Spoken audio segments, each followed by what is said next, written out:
Je ne sais pas si vous êtes d'accord avec moi, messieurs, mais on peut dire que plusieurs personnes aspirent un jour à se retrouver au ciel.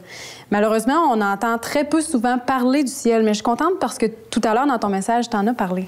Oui, c'est ça. Bien, moi, c'est quelque chose qui m'accroche pas mal parce que un des textes qui m'a attiré à l'Évangile, c'est qu'il y a un verset qui dit « Ce que l'œil n'a point vu, ce que l'oreille n'a point entendu, ce qui n'est jamais monté au cœur de l'homme, autrement dit, ce que l'homme n'a jamais imaginé, ce sont des choses que Dieu a préparées pour ceux qui l'aiment. » Donc, quelque chose que, c'est clair, on n'a pas vu.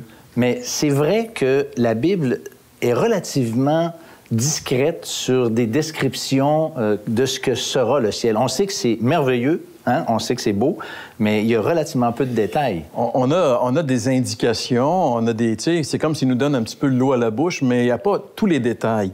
Par exemple, j'ai un texte ici, François, dans le livre de l'Apocalypse, où, justement, Dieu nous parle de ce que ça va être dans le ciel. Quand on parle du ciel, on parle de l'état éternel, lorsque les jugements seront faits et que ceux qui ont cru en Jésus pourront jouir du bonheur éternel. Ici, il dit « Il essuiera toute larme de leurs yeux ». Donc, une chose est certaine, c'est on ne sait pas trop ce qu'il va y avoir dans le ciel, mais on sait qu'il n'y aura pas là. Il n'y aura pas de larmes. Et ce qui provoque les larmes, finalement, c'est tout ce qui nous arrive de mal dans notre vie. C'est nos peines, nos détresses, nos pertes. Mais ça n'existera pas dans le ciel. Il n'y aura pas de larmes. C'est incroyable. Parce que moi, je suis un pasteur d'église et je dois vous dire, ça fait 25 ans que je suis à la même église et je peux presque dire que j'ai vu toutes les personnes de cette église-là un jour ou l'autre pleurer. Parce que je pense qu'un jour ou l'autre, toutes les personnes pleurent parce qu'on vit des choses difficiles. Mais dans le ciel, il n'y aura pas de larmes. La mort ne sera plus.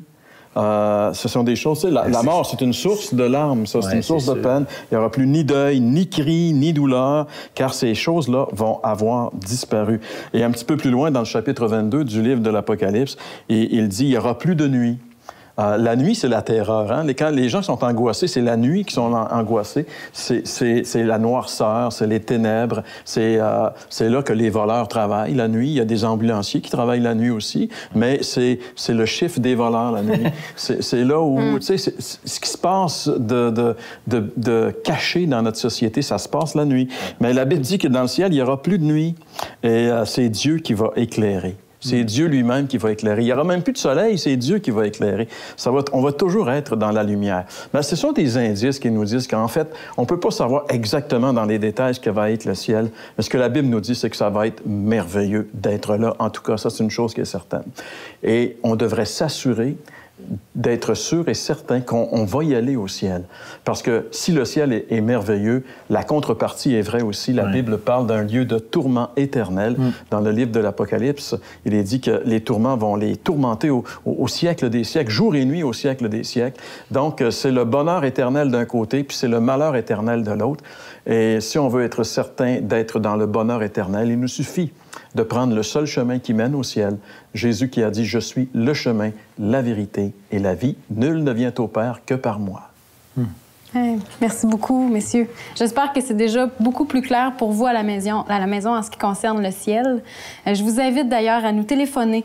N'hésitez pas, on va prendre vos appels ou tout simplement à nous écrire aussi à l'heure de la bonne nouvelle. Casier postal 26006, Trois-Rivières, Québec, G8Y7M1 ou par téléphone au 1-866-509-1319 ou encore par courriel à info@hbn.ca.